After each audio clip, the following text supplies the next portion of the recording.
Hey there, everybody. This is the WeAreDenver Collective, and this is Ryan Fu. I'm your host. It's always good to see you. It's nice to be back after a week break, but we needed it because we started our latest production, Meet in the Street. I'm here with Debora Montoya. Hello. And Stephen Sampson. Yo. More affectionately known as Sampson. Oh, my goodness. I lost my headphone volume very quickly.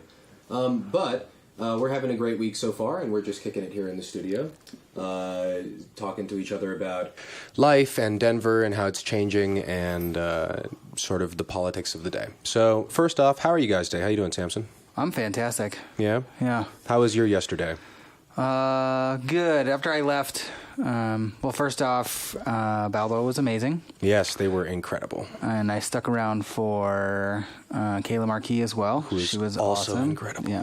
And the weather was amazing. Yeah, we've been really lucky. Both Meet in the Street's been gray and cloudy, which you don't normally think is a good thing, but it's so hot that, it's just a beautiful day. Yeah. And I was out on my bike, so I don't get too much opportunity to be out on the city on my bike these days, so that was excellent. Excellent. How about you, Debora? I'm doing great today and had a wonderful yesterday. I got a chance to hang out with a bunch of young, wonderful people like yourselves, and that's always inspiring for me and fills my heart. Nice. So what were you guys doing? Time. Just hanging out with my kid and her buds. And Meet in the Street, right. Yeah, Sorry, I was there, right. remember? She was there. She was there with us. I know. The things go very fast in my world. That's awesome. Yeah, I'm glad that you were down there. You had a good time? Oh, yeah. I had a really good time. Good. Did you stick around for Kayla Marquis as well, or did you leave after Balbo? No, we had to leave pretty quick. We only had so much parking. That's totally okay. How long have you lived in Denver? I was born here. Okay. So you've seen Denver through quite a transition, I assume. Yes. Yeah. Well, one of the things we do here at this podcast for WeAreDenver is sort of just tap into where our city's at and sort of who our city is, maybe is a way to put it. So we're happy to have you on because you're a community resident. You're somebody who's been active in our community in a lot of different ways as an educator and as an activist. So we're just happy to have you on and talk about what you think and what matters to you and how life is going. So one of the things I wanted to jump into right off the bat was talking about what the Chicano movement was and how central it actually was to Denver, Colorado. When I do my research online, like looking at different activists who did really cool stuff in that movement, often I see Denver come up as a place that folks met and were really doing stuff. So tell me, what is Denver's role? Because you know a fair amount about the movement, right? I think so. I lived it. Okay. With my family and my community, so so I believe that that's true. It's really difficult to isolate, though, because it's not as if it happened in a vacuum. It was over many, many, many, many years, decades, and even centuries that it came to that head at that time of what we know to be called the Civil Rights Movement. And the Civil Rights Movement, I think, in essence, was just it was a movement for civil rights, for voting, for equality within the society that people at that time didn't believe that they had. And so that became that movement forward, of course, along with the movement with Martin Luther King and Cesar Chavez and Stokely Carmichael and Russell Means, American Indian Movement, and this was, even the the Puerto Rican 60s nationalist to the 70s. movements that went on at that time. This is not long ago. It's crazy to think that all this happened not even a lifetime ago. You know, so it's fascinating to me. So, what do you think makes Denver special or interesting or unique when it comes to its role in the civil rights movement? Well, for Chicanos, I can speak to is that.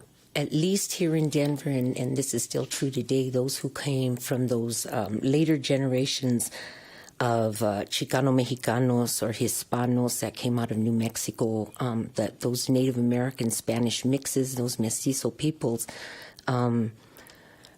they needed to be able to express their desire for basic human rights. And everyone did that in a different way. My dad, for instance, which actually is what helped me to negotiate in working through the systems that I've had to work through, is that he really believed in his rights as a human being, and he really believed in his rights as an American citizen. Yeah. To the extent that he was willing to go and fight and die for those rights so that his children could have those rights. But at the same time, a part of his generation from where he came from, a part of that getting those rights was to deny a lot of who we were culturally and linguistically. Oh. And so, my parents taught us how to not speak Spanish because they really, really believed that we would have a harder life if we could speak Spanish. A big thing was to speak good English. And so that's how we were taught. You do have very good vernacular.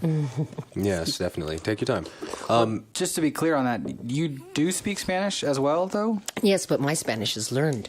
My first language is English, which makes it's really kind of funny because like 40 years later, or 60 years later, however many years it has been now, you see a lot of the bilingual teacher jobs, bilingual jobs being held by Anglos and even other people. But here in Denver, you'll find a tendency that there won't be Chicanos particularly who speak Spanish. Yeah, I've read that online and heard that in conversations on forums. That's pretty common. And that was a survival technique for our people in this region. So then that was partially what made our movement here different. Oh, okay.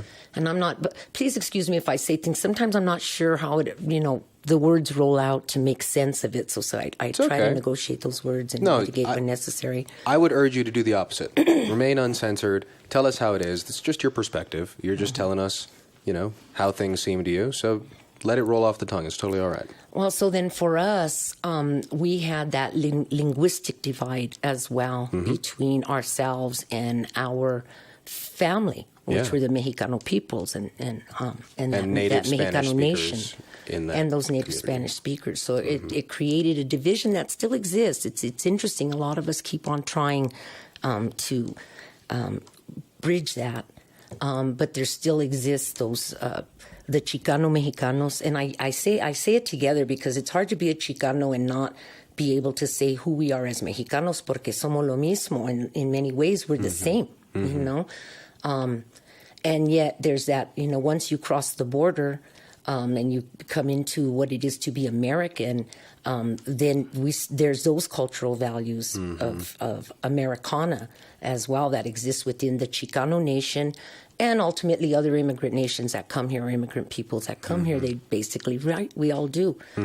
We adopt Americana, whether it's fashion, entertainment, Broncos. No, it's just, it's sprayed at us from every direction. Exactly. You sort of can't avoid that. Yeah. So in the movement, for us, it started out as a matter of self-definition, because... Well, having basic human rights sounds like something probably on top of the list worth fighting for. But at the time, it was like we weren't Chicanos. Actually, we grew up, when I was very young, Chicano was considered a bad word. Really? It was kind of like some people, and you'll still find people who equate it with pachucos or cholas or, or marihuanos. Right? If you're a Chicano, you must be a marihuano. Those are those old ways of thinking, right? Yeah. But at the same time, being Mexican American, it's like, well, we're these hyphenated people. Spanish American, but none of us are really from Spain. Native American, but the lowest you could be on the rung during those early years, and even within the last, 40, 50 years, was to be Indian. Yeah. So the movement here in Denver was a way to reclaim that identity as something that you were. To identify ourselves. To identify yourselves. Yeah. You wouldn't be hyphenated. Yeah, no longer hyphenated, no longer... and, then there was also the slang, on the Mexican side of the border, we were considered pochos or manitos or sellouts because we were on this side of the border. And then you would have then on the Chicano side, we say, well, we didn't cross the border. My family, generations, I can find 7, 8 generations of my family in New Mexico, both my Spanish blood and my Native American blood. And, but a lot of people don't have that same opportunity to identify themselves that way. But it's because there's that cultural border, too, because of what is America and what is Mexico. And it's quite a bit more complicated than that. And there were other lines before. There were these lines. and people can, identify with various things. So it does get complicated. So tell me, what were some things that happened in the movement that you were a part of, or that you were near, that you thought were important or happened here in Denver? Wow. Well, again, it was more than just Denver. It was nationwide, and it was just, again, it was more of a time of consciousness, if you understand, in the sense that people were being willing to voice, to have the voice that they were guaranteed. Because we have certain guarantees in this country, supposedly. Right? In the Constitution. Within the that. Constitution, we have certain rights and privileges. But the thing is that, it's like we're all equal, but some people are more equal than other people. Yeah. And we know that. Depending on how you interpret it. Yeah. Well, that's a historical fact. Yeah. And so then, so for us, it was a nationwide thing. There was the Chicano walkouts in LA, the LA walkouts. I believe that was 1968. And 1968 was also the year that Martin Luther King was assassinated. It was also the year that Bobby Kennedy was assassinated. It was a very... I was very young. I was what was that, 68? I was about 11 years old. But I remember how the whole country was pretty much just in shock. Yeah, sure. From all of that having gone on. A year later, we followed the LA the LA walkouts, with walkouts all over the city, all over the country. And they were Chicano people. We had our leader here, Rodolfo Corky Gonzalez, and, those who knew him and loved him, we called him Jefe. He was our chief. He was our leader. And what he did is he gave us that voice that told us that, it was time and it was right for us to stand up for these rights, these basic human rights and civil rights. And so Corky followed suit with his activation, with his movement, and I was 12 years old. And I don't know if anybody from those days is around or listening, but there was an elder in our neighborhood, and we called him Old Man Jerry, but his name was Gerardo Rodriguez, and he had rode with Pancho Villa in about 1910, and he used to tell us stories about how he was a very young, he was a boy at that time himself. But he told us the stories about how the Adelitas, the women warriors, would jump off the horses and squat and have their babies and wrap them up and jump back on their horses and back to the revolution. But I don't know if people really realize that old man guided a whole generation, at least from Northeast Denver, 5 Points, Curtis Park. We followed him. Really? And he stayed at the front, and then we all came from the different directions. One of the things that Corky did for us is that he used to come to the parks when we were all young, and he would tell us, you're not North Side, you're not East Side, you're not West Side, we're all one people, and we all have the same struggles and the same goals. And it was so wonderful because, excuse me, we were able to go to anywhere in the town. We didn't have to worry about what gang was over there, or what, excuse me, what set or what people or whose toes you were going to step on. We were just all one people. That's beautiful. It was very beautiful. Yeah. And then, of course, we lost a lot of that with the influx of a lot of other gang activity. But we did not have gangs in any way the same way that we understand them today. Yeah, they're much different. Yeah. Well, that's all very interesting, and I think a lot of folks who live here in Denver don't even know some of the hearts of the movements and don't know the history of, say, Corky Gonzalez and other folks like that, the United Farm Workers Movement, all the cool things that were happening around that time and that were happening here. But the other thing that a lot of folks don't know, and this is sort of the juicy part for me, is that those movements were purposefully suppressed by our government, by certain agencies in our government, in particular the FBI. And that was not long ago. And for me, it, as someone who's really interested in sort of looking at what the media machine is and what the politics machine is, it's really interesting to look at how against basic civil rights we seem to be. It sort of baffles me that human beings could be so dead set on making sure that other folks don't live a nice life. But that does seem to be the case. So I wanted to talk a little bit about the FBI and if you ever had any encounters or saw the influence of the government in its sort of political repression of movements like that. I guess in terms of on a broader basis, I think I may have saw that. I may have seen that. I personally never saw that at an individual level. Back in those days of the movement, we pretty much all assumed that we were being watched. Yeah. You know, we pretty much to this day figure that we all have an FBI file, especially if it's been consistent, right? Again, and then you raise your children in the same way, and so then now your kids are also a target in that way. I believe that those things are true. I know of stories, particularly in regards to the American Indian movement, some from very credible sources of the kind of suppressions that went on, murders of various activists and families of activists, the death of Anna Mae Aquash, the assassination of John Trudell's family. Yeah. And you know, and there's other instances, the imprisonment of Leonard Peltier, where he's still at to this day, and somehow I have no idea how Obama seemed to forget to pardon our brother Leonard, and he still sits in there. Anyway, so we saw that was very obvious within the Native American movement. In the Chicano movement, we saw it as well in terms of police activities within the community. Right. When we would have outbursts or what they call them riots in the communities, we called them police riots because it was always the police who started them. We never started a riot. So tell me more about that. How do you think? How did the police? I mean, I've seen it online, but how have you seen them? Well, I think it's instigate that. You know, I don't know. Who knows? There's a million conspiracy theories of who, why, and what people do and why they do it. I think there's a lot of paranoia. You know, I mean, for one instance, I think it was 70s, 78 maybe. We had a conference there in Curtis Park area. It was called the name for branch in Spanish. I'm sorry, I can't remember it properly. But anyway, so it was an organization. It was a Chicano media organization. Okay. And we were all there. It was being held at the community center.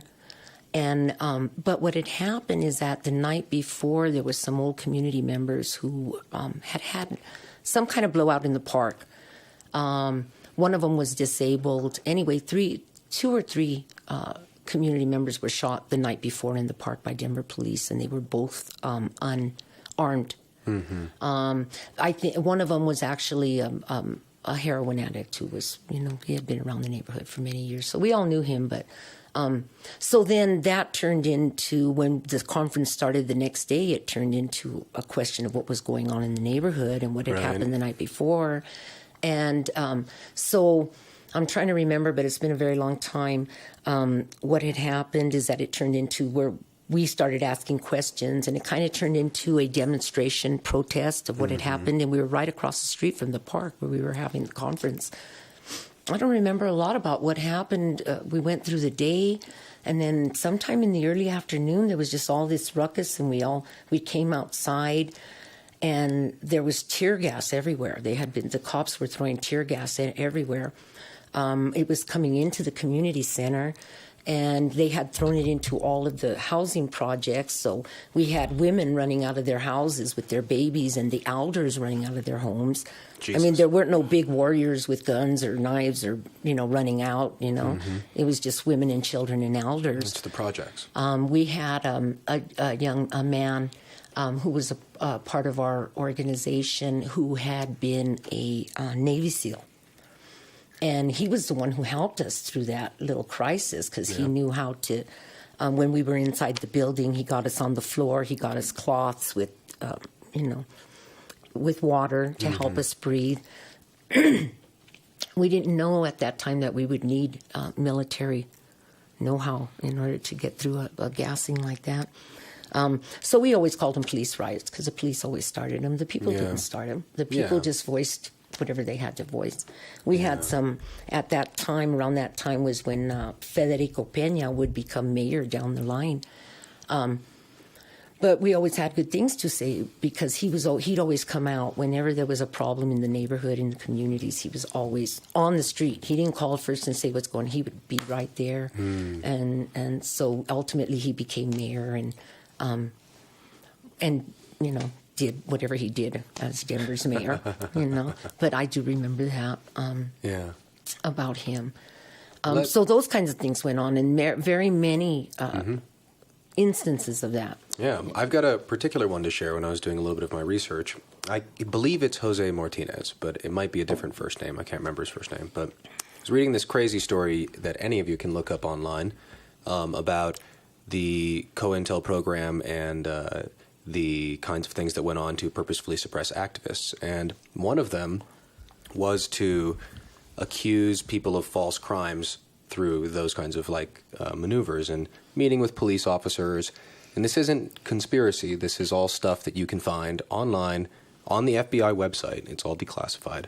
FBI.com/archive. Go figure it out. And what it is it's meetings of big community developers and certain political folks meeting with police officers and telling them to start riots. Like pretty straight up. They go and mess with these communities, engage with them in these ways. The particular leaders were trying to ouster these people, so get them to in front of a media camera, which will show up, and then you get a media blast that they're doing riots. But this one in particular, I think, again, Jose Martinez, was pretty extreme. And he did a bunch of different things. He was a lawyer that fought for a lot of Denver's prisons and the unfair prison and prison labor conditions that existed specifically for people of color in prisons, which still is slavery, legally indemnified by the 13th Amendment. Is it 14th? No, you're right. It's 13th Amendment. But it was much worse. It was just terrible. People were dying all the time. So he fought for that and became a political target. And one of the things they did was there were 3 car bombings in a day, and 7 activists died in these car bombings that all happened in the same day. So people got out of their cars, turn on the ignition, the car explodes, right? So 7 important activists that were all close to him. And then he got what turns out to be, of course, but I won't frame it that way for now, he gets... he goes to court over 3 bombs that show up the day after the bombing. He gets accused of sending 3 bombs by mail to a mayor, someone on a school board, and like a bicycle shop or something like that. And so he's labeled a terrorist and needs to go to court to prove his innocence regarding this. But as soon as that goes out, they say he's armed and dangerous and the police are going to kill him on sight. And he hears this on the radio. And has been in contact with he's like, they have my phone number, they could call me if they want, but no one's contacted him, and they're coming out to kill him. So he flees to Mexico for 7 years. 8 years later, he comes back.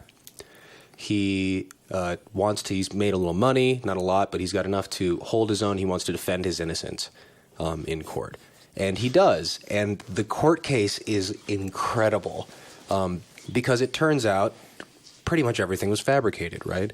None of the bombs exist. The Denver police appears to have lost them, right? 3 crucial pieces of evidence that, you figure you would keep around. Also, none of them, exploded. There's no proof otherwise that any of that's true. And that's the day after this really sketchy bombing that killed all these activists, and that bombing still has never been investigated.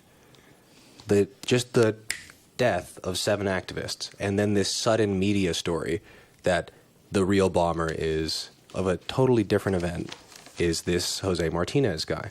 So it turns out in the COINTELPRO documents, a lot of this stuff is revealed, that this is planned. They've been doing this for a while, and they don't just do this here, right? Anyone who's read some of the declassified CIA documents regarding Vietnam will know that we do this everywhere. This is pretty common. My question is, why? What is going on? And how is it not clear that somehow basic civil rights are an enemy to America? When did that happen? And how do we convince people that matters? Well, the lawyer you're talking about is Francisco Kiko Martinez. Yes, that's it. Sorry, thank you. And I remember Kiko. he was an activist lawyer for all things Chicano and activists during that time. And the explosions you're talking about were Los Seis or Los Siete de Boulder. Sometimes you hear both. There was a lot of controversy at the time. If you looked at what was going on at CU Boulder then was that basically there were no Latino students. And when I say Latino, I say because I'm the gamut of what it is to be Latino. There were some, those Latino students that were there were not, they were generally foreign or from another country. And so there was actually very, very few Chicanos or Mexicans allowed at CU. At CU. And so... so that movement up in Boulder, where those people were killed or murdered, it depends on again what perspective you take. The government, I remember at the time, tried to convince all of us that they blew themselves up. Yeah, that was the cover story. Since they had mailed these bombs to everybody the day after, that they must have blown themselves up. That seems to make sense. What a crazy spin. But well, those who else of us is crazy enough to have bombs laying around other than activists? Right. Yeah. Certainly not the government. Well, maybe the FBI. I don't even know if the government's ever had a bomb. No, the government doesn't need bombs. Well, I wouldn't know where to get that kind of thing. Me neither. Presumably from South American dictators. Look, he's so good. I love Sampson. And it pretty much was all dropped after that. He won the whole case, yeah? Yeah, well, Kiko did. Kiko did. He won the case.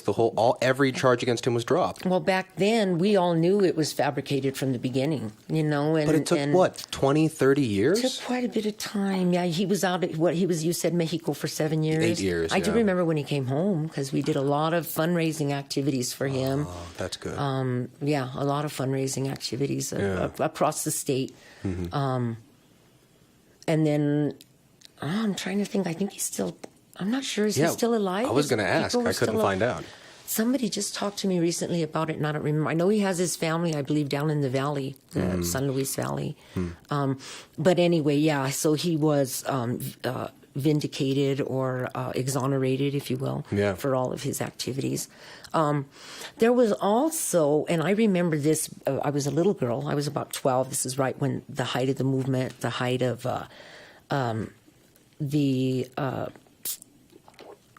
Wounded Knee, what happened in Wounded Knee, the second Wounded Knee, rather, 1973. And some Chicanos had been accused of contributing to what was going on in Wounded Knee by flying down supplies, medical supplies, food, whatever they needed. And it was people supposedly from the Chicano movement that were doing that. And then I must have been about 12, or getting about that age, and I remember that it was big on TV, and they showed a table full of weapons that had been confiscated from the Crusade for Justice. And the story they were saying at that time was that all of these weapons were to be transported to Wounded Knee. And then nobody ever heard anything about it again. I remember, so I don't know if no charges were ever filed against anybody at the Crusade. I mean, they don't really care. It's the media that does the real work. Yeah. I actually, a guy that was head of security for us, he's an old timer these days, but he had a couple stories about, because he was a cop for a long time, and then you retire as a cop and you offer protection services for whatever. So he always had a story about this and that, but he had a couple stories about being a cop at a protest, and it was like a very normal thing where the protesters would get arrested, they'd throw them in the car, they may or may not even drive them to the station, but then they just let them out. And occasionally you get these people who weren't in the know, because the cops and the activists were like, listen, it's our job to keep the peace, it's your job to protest, so let's just make this as easy as possible. And the most important thing is the media spectacle. And the people who are in the know were totally fine. Okay, yeah, we'll get arrested. We look like the good guys. The cops still look like the bad guys. But then you have your division on the other side of the screen who are like, oh, look, it's the good guys, the cops, and the bad guys, the protesters, or vice versa. But no matter what you're looking at, you get what you want to see. Yeah, that dualism. But then you get the people who show up and they don't know that this is what's going on. And they come up and they're trying to start real trouble. And the cops are like, dude, this is a media event. We're not actually protesting, you know. And it was funny the way he told the story because he was like, oh, this dumbass who doesn't know how this works. But it's a very normal thing because that's what they're doing. They're projecting an image into the media. That's kind of what you're permitting. Really, yeah. I mean, that's why you have to get if you're pulling a permit and you're having a particular protest, especially these days. I don't think it was like that 40, 50 years ago. But I think today, when you pull a permit and you have the whole thing, then it's going to be kind of like that. It is, in a way, a media spectacle. Well, yeah, and I don't think that's necessarily good or bad. But back in the day, that was the general thing. Like, you didn't really need building permits. You didn't need protesting permits. But the agreement was still basically there of how to behave and, don't cross the line, which is don't screw up the shot. Mm-hmm. Well, I think it was really different back then because it was a very different line. The line for us was shut up and don't have a voice and accept things as they are. My daddy... was one of the men who liberated, I always forget the name of that camp. It was it'll come to me, concentration camps. Mm. And they used to talk about the living dead, the walking dead. Now we think that's a TV show, but my dad said that's what, when they liberated those camps, it was these people who couldn't eat. Their systems were already shut down. They had been starved for however long. You couldn't feed them. And so my dad's told the story that they actually went out, all the soldiers, and they captured all of the German officers, and they made them come back and dig the trenches, the holes to bury all of these Jews that had been killed. But then when he came back to Denver and 46, 47, right here on Spear and Larmer, there was a sign that said "No dogs and Mexicans allowed." Mm. And so from what I learned from my dad in that was that, wait a minute, he said, first of all, we went over there to free those people and give them life and equality. Why don't we have any here? To come back and be treated in this way in our own country. And keeping in mind that if you're talking about Chicanos, especially from the Southwest, we didn't cross the border. Right. The border crossed us. Yeah. So we're not immigrants in the same way as we consider today. Over thousands of years, there's been migrations of people. But we are not immigrants to this country in the same way that that people understand that. We are native here. I might mess up the phrasing, but Aztlan, right, is like an area. Aztlan. Mm-hmm. But it's like a geographic location as well as a sort of metaphorical place. Mm-hmm. So where is that? Where does that encompass? Well, there's a lot of varying stories on that. Mm-hmm. But what's really, and I hope I'm right about this. I want to be right about this. That now with so many more researchers from the Native communities, instead, there was a time when we always questioned any history or anthropology that came to us because it always came from Anglos, mm-hmm. right? And so then within about the last 25, 30 years, we've seen a lot of this research coming up from indigenous people, Mexican people, Chicano people, and telling us more of what that was. Yeah. For many years, we ourselves were learning that Aztlan was a myth, mm-hmm. right? But then why would our ancestors give detailed codices, drawings mm-hmm. of this place, mm-hmm. right? And what came from there mm-hmm. if it was a myth. Yeah. And so now, again, in the last 40 years, they've really started looking at these codices and looking at where is this place, Aztlan. And it actually... again, there's a lot of different stories, but recently they've identified it as being in and around Lake Powell. Oh, really? Mm-hmm. Huh. And if you look at the codices and the descriptions of the places in the codices, it matches a lot of the places and the regions and the locale around Lake Powell. That's got to be a fun job. I also like the fact that it wasn't a lake then. Yeah, that could be, yeah. No, because it's not. We built the dam is only 100 years old at this point. It's formed like a peninsula originally. And I don't know, like I say, there's a lot of varying research. That's the most current mm-hmm. research that mm-hmm. I've read out there. Other people have said, we've had other descriptions that it has reached as far up as into the western part of Kansas, mm-hmm. right? And definitely includes southern Colorado. but maybe not this far north, unless extension by bloodline, right, would probably be the best way to extend it up this far north. But it is the homeland of the Pueblos and the Anasazi, or the Hopis and the Pueblo peoples. And from Aztlan came the 7 tribes of Chicomostoc. And the furthest tribe that has been identified, rather the furthest cave of Chicomostoc, has been identified in southwestern Colorado. So it is definitely this area. It's out toward Kansas and then down toward what is Mexico and Southern America. Yeah. No. But I mean, it stops in that area. It's like this whole area of northern New Mexico, what we consider to be southwestern U.S. Gotcha. But, all of that Four Corners area, all of this whole region of where come the Anasazis, the Hopis, and the Pueblos, and that can be extensive, and it can be a little more concentrated. Yeah. It's so trippy for me to think about how quickly civilizations rise and fall.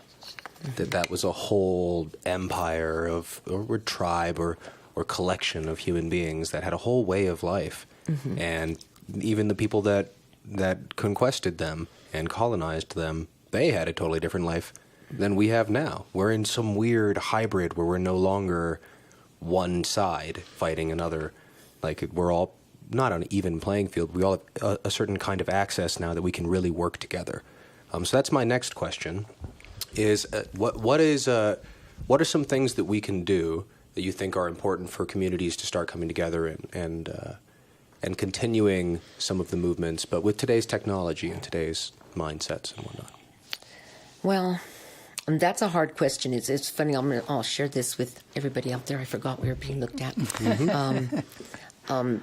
That's a good thing. You asked me some things when we started, and you asked me what do I have an interest in, and basically I says, well, I have a lot of opinions, not necessarily a lot of interest in things, and there's a reason for that. It's not that I don't care, because of course I care. I care about my community at large. Of course, I care about my family. I care about humanity, and I try to keep that foremost in my mind. Above nation and state and even culture. But the reason for that is that I was educated in the, I have to say, Western European tradition. Yeah.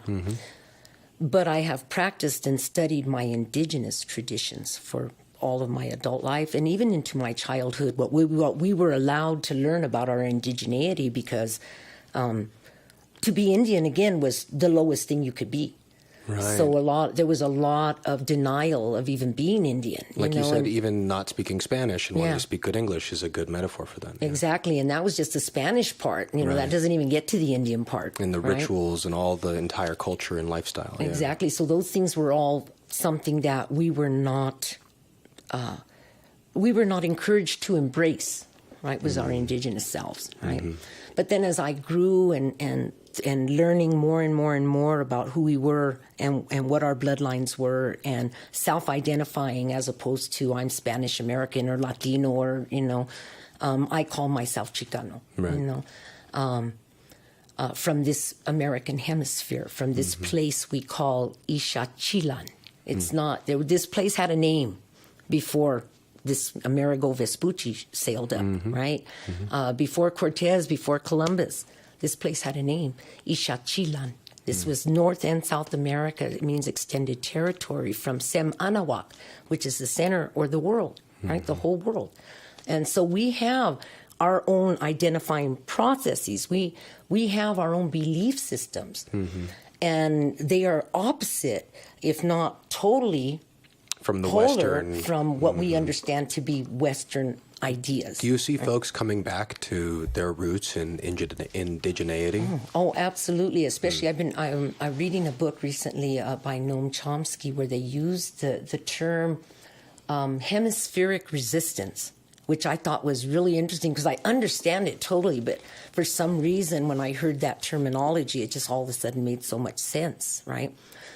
When I look at things from the Western European Judeo-Christian mentality, Western academia, it's easy to answer your question.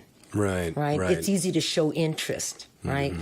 But when I see who we are and who I am and what I understand our history to be from a person from this place, Ixachilan, from a place of hemispheric resistance, which I think is, I love that. I love that word. I just love that word, those words.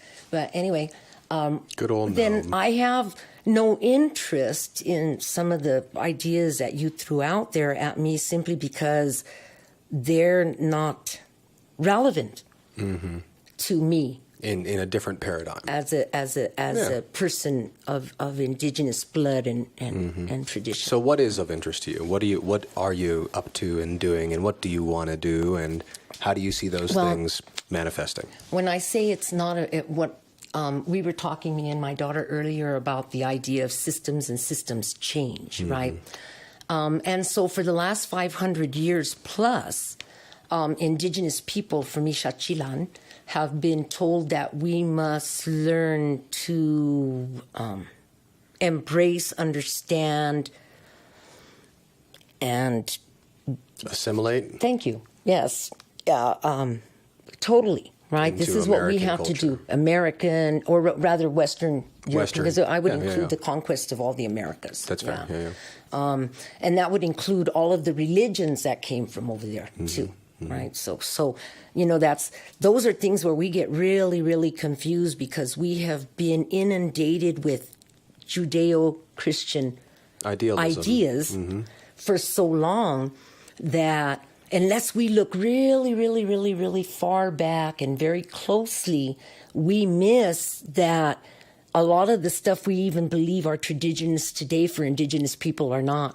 That they are still a part of that system, those systems that were imposed upon us. Wow. And so we have to go really, really, really far back. For in terms of what is interesting, that seems like such a superficial word. No. When I think about what is necessary, is I guess what I have to say, because interest is just a matter of entertainment. But so what I think is necessary is for us to basically stop looking to these systems. And that's why I say it's not that I don't care. I just know that they're not relevant. They're meaningless for us. So you have no interest in amending the current system? I have no interest in amending the current educational system because there's nothing that can be done. Yeah. The educational system is based on teaching children to be consumers, and that is all. Consumers and slaves, depending on... Well, let's say slaves to consumerism. Automatons. That one too. Yeah. Well, I mean, definitely also part of the system is to purposefully create criminals or people that you can can take to prison and then provide free labor. That is one of the purposes of our education system. Well, and that ties in very closely with our economic systems. Right. Absolutely. So right. how do you fix that when you say, like, we want basic human rights, and it's like slavery is one of the requirements in your charter? Like, maybe that's not the right system for human rights.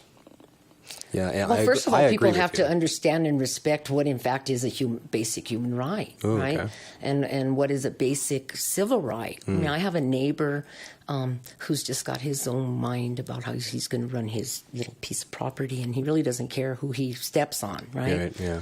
And I've also been a civics teacher for many, many years, and I've always told my students, and I told my neighbor, I go, your rights end where mine begin. Right? So the minute you start to impose yourself upon my basic human and civil rights, that's where yours end. Right? And so, and we all need to understand that as humanity. Yeah, I think it has to do about equality. Rights. Yeah, it has to do with equality, right? Because not only when you infringe on someone's rights, that's definitely something, but also certain people have privileges that they get from a system that's not necessarily a right, but it's something that is given to some folks and not to others, which is... I think just ultimately about equality. Well, so if we're not going to use old systems then, if we're not going to amend stuff, if we're not going to call our congressman and write him a letter, then what should we do? Well, I think, and I'm only one person, so again, we have to start, well, let me put it this way. There was a Chicano activist, Herman Baca, what's his name, out of Califas, out of California. And he's still alive. And someone asked him a question, a young Chicano. They were at a conference or some kind of gathering. And they asked him, what happened to the Chicano movement? And he turned around and he said, we failed to build infrastructure. And I said, whoa, okay, yeah. That's exactly like, you may have heard that they've recently closed down Escuela Tlatelolco here in Denver. Yeah. That started in the very early years of the movement as Cesar a way. Chavez, right? No, that was Corky's school Gonzalez, at the sorry. Crusade for Justice. That many of us, if we did not attend there as students, later became teachers there. Did you go there personally? I didn't go to school there, but I taught there. Oh, that's I awesome. taught there for a couple of 2-3 years. I don't. Yeah, even know. that is So long crazy ago. that it's closing. Yeah, and that was that piece of infrastructure, right? That was one of those pieces of infrastructure. We have other pieces of those infrastructures intact, but they're all still dependent on the larger system, no matter what. They're all still dependent on the larger system. If you know the history of conquest, colonization, and slavery in this country, then we also understand that those same people are those that continue to be continually oppressed, socially and economically, particularly economically. Politically. Yeah. Politically as well, thank you, but particularly economically. Why is that, right? Well, if you conquer people and colonize people and enslave people and then you let them free or you give them some kind of freedom, they might want something back. Like maybe we want a little piece of our land back. You know, not in a bad way, because I try not to say things in a bad way. But I know a lot of young Anglos who say, well, I didn't do that to you. You know, that was my grandpa, my great-grandpa, my great-great-great-great-grandpa, but I didn't ever do none of that. I am not personally responsible or involved. Well, are you still reaping the benefits of what your grandfather did? Yeah. If your grandfather ripped off hundreds of millions of thousands of acres and land and forest and water and kept it for himself, and if you personally are benefiting, then yes, you are responsible. I think just so. as equally responsible as your great-great-great-great-grandfather. I think one thing that's passed over, and this is an interesting highlight, is there were plenty of Germany itself during the leading up to the height of World War II was a great place to live if you were someone who lived within the confines of those structures, right? If you were Anglo-Saxon, I don't think like the particular color eye thing was actually a real thing, but it was that you had to look really Anglo and were part of and not Jewish and all the other reasons. But if you did, you had incredible freedoms. It was a society similar to America at that time, similar amount of innovation and technology and stuff like that, as it turns out. And those people arguably are just as responsible for the Holocaust as Hitler, right? Because they were the direct beneficiaries of this incredibly oppressive genocidal genocide. Doing genocide. Genocidal. Yeah, sure, whatever. We're making words up. System. They were the benefits of this giant oppressive system, and it's a pretty good metaphor for how America currently is. Like you could say, well, I didn't go over to this particular country and bomb the hell out of them, but you definitely benefit from the country that does. So I do think we all have, I don't like the word responsibility, but we should have an interest, I think that's an okay word, to say we should desire to know what's going on and try and help each other achieve some kind of equality, because it can be so much better for everybody. It's going to be so much better. People don't study history, and that's all you have to do. That's all you have to do, and you can study history from any part of the world, and everything is the same. Well, with the internet now, I mean, almost everyone can learn about anything. And he who does not study history is doomed to repeat it. Exactly, and this is a good one and a good format. I always wonder why there's all of these important people who talk about the politics in our country, and we all know what's going to happen with Trump. No, we don't. Well, maybe we don't. Well, I don't know. I kind of think we do.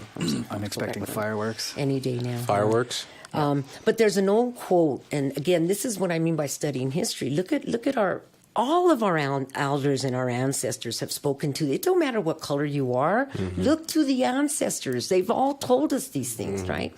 A man by the name of Edmund Burke. I don't know if you've ever heard of him. An American guy, likes to make quotes.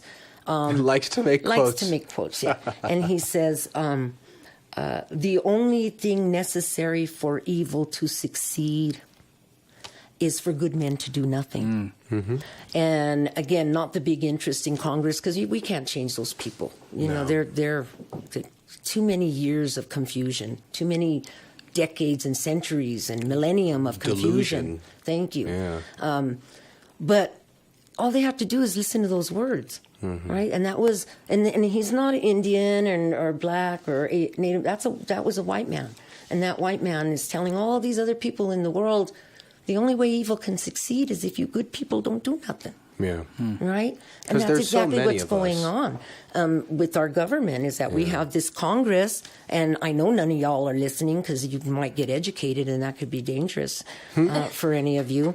But if you are listening, then hey, the only way for evil to succeed is for good men to do nothing. Yeah. And if you think Trump's not another Hitler, then you have not read your history. Mm-hmm. You know, you can find the exact commonality with him and just about every other despot in history. Yeah. I won't focus my energy on the despots and the dictators and whatnot, but the part about good people being able to do something to stop evil, good people being the majority of humans, I have a lot of faith in humanity. And I always wondered, this is something I was actually meditating on a couple nights ago, I'd like to share with you guys. I always wondered if we could play a kind of a game. And I might actually start this as a project. But no one really knows what Americans think as a collective consciousness, right? There's not like someone who's really keeping the pulse of all of us together. And it would be fun to start like a website and try and get 100 million, maybe 150 million Americans to build a government and talk to each other and start answering issues and just see where we're at. And see how it could be if we were the policymakers. Not everyone would want to do everything, right? Some people, though, would be really interested in, like, water infrastructure and how to farm efficiently. And those people can have, like, a sub-forum that's like that thing, and we vote on them and so on and so forth. But I think the time of this kind of democracy is over. And the internet gives us the first real tool to build a real direct democracy. If we did that, and the first question was put out, what should we start with? What would you guys say is something you'd like, all right, before we do all the infrastructural government building, what do we need to settle terms on? You want me to go first? Sure. Education. Education. Yeah, because it's the only one you need. Ooh. Because it's like an educated people, any money you spend on education will immediately be returned. Like that's... tale as old as time. Like anyone who's ever studied civics and economics, like the return of your investment, and not just financially, but attention and all of that, into education returns tenfold all the time. And all of the other stuff that you're worried about is going to be dissolved by your newly educated populace. Because they should find out answers to those questions. Yeah. And I mean, you can look at our current education system and see that education is not a priority. Like putting out problem solvers and helpful, educated people is clearly not the modus operandi of the education system. The modus operandi they completely failed to do that. Yeah, well, I mean, just look at the pie chart of our budget, and it tells you we're interested in war. Yeah, war is what we do. And you look at how they've done that, and they have clearly chosen to have dumb people as the populace, rather than people who are educated, i.e. good at war, right? Yeah. So like the government says, we need to go out and do a lot of war because it's nice and profitable. It will line our pockets. And the way we're going to do that is have dumb people, rather than saying we need really smart people who are really good at war, because a really smart person is going to be like, that's stupid. Being good at war has issues that I think I should sit and meditate on. Yeah. That does happen. So education for you. Education. That's an important one. What do you think? What was the question again? The question is let's say 200 million Americans agree. It's just a website you go to. Everyone goes to the website. It's like change.org or something like that. Mm-hmm. And we all vote on the first question, which is like, where do we start? What are some of the big main pillars that 200 million Americans are going to have to agree on if we made a new system? And because we would have nowhere to begin, and we'd have to decide where to begin together. Mm-hmm. So what would your voice say? I don't know. That's a hypothetical, and those are hard to answer. But it could really happen. And getting to... Come on, we can't get... Well, let's... Congress agree on anything, and there's only 435 of them. That's the point, though. This is really where what I think it is. If you look at the internet in certain places like Reddit, anonymity has a really powerful magic that everyone coming together to just sort of like, even if not anonymously, but, you know, you've got a profile or whatever, come together and sort of move the conversation as 200, even 100 million people. You get some really interesting, complex answers and solutions because, like I said, I've just got a lot of faith in that. So for a second, follow me in having faith in humanity. And, you know, we're all going to be putting forward stuff we care about. What's something you care about that you would like to be one of the first things we discuss in this new system? If we were creating a new governmental system for this place. Let's leave the word government out of it. I would like to call it, I'd like to call it a game. I think that's a more appropriate word. This is just a game. Money's just a game. Yeah, we're gaming the system. What's your first move?